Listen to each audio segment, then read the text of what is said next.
Tech Cocktail Conversations, candid insights from startup founders, entrepreneurs, and thought leaders from around the globe. Hi, my name is Harper Reed. I was a CTO for Obama's re-election campaign between, I think, 2011 and 2012, a 2-year gap there. And now I have a small startup here in Chicago called Lunar Technologies, and we're building the future of e-commerce.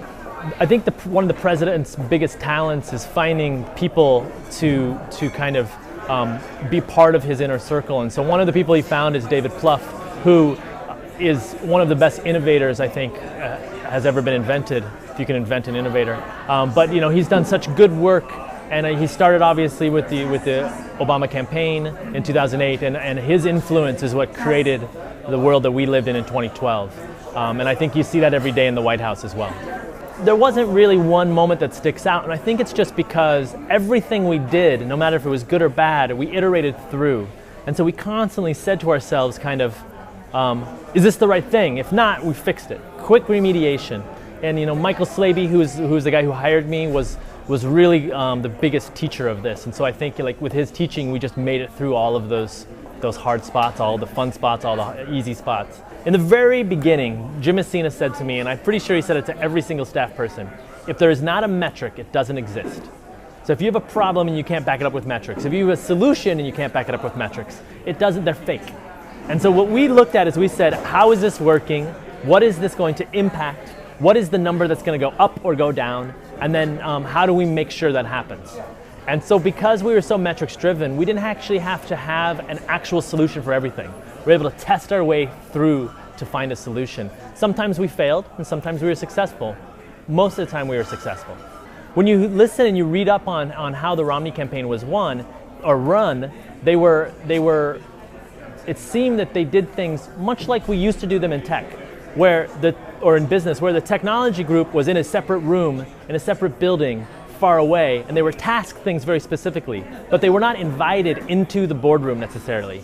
You had this kind of set of executives, and you had the people who were operational, and they only talked through proxies. And so the innovation, one of the main innovations of the Obama campaign was merging those two groups. So the operators and the executives were very close and talked to one another every day. And so every day there was a strategy meeting with the senior folks that tech and analytics was involved with. Every week there was high-level tech strategy meetings with the executives.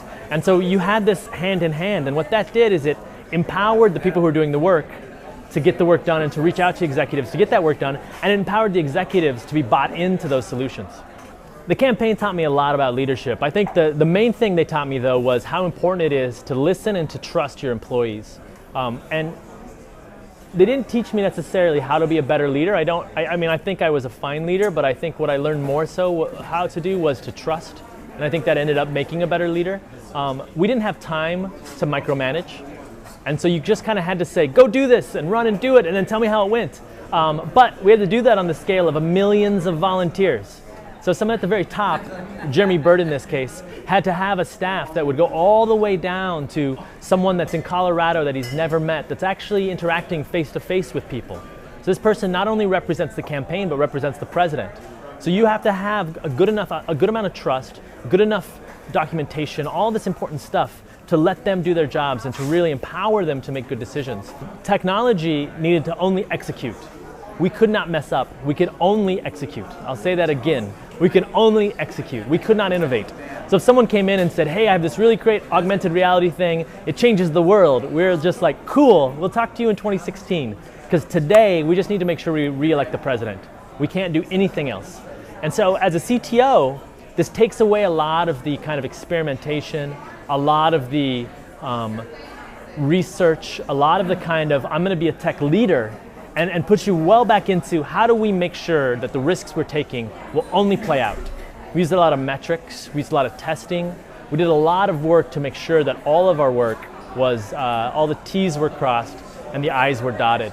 At this point I like to talk about rocket surgery and all sorts of fun things, but I think the best thing is just make sure you're metrics driven, make sure that you're listening to your employees, and make sure that you're not just doing tech for tech's sake.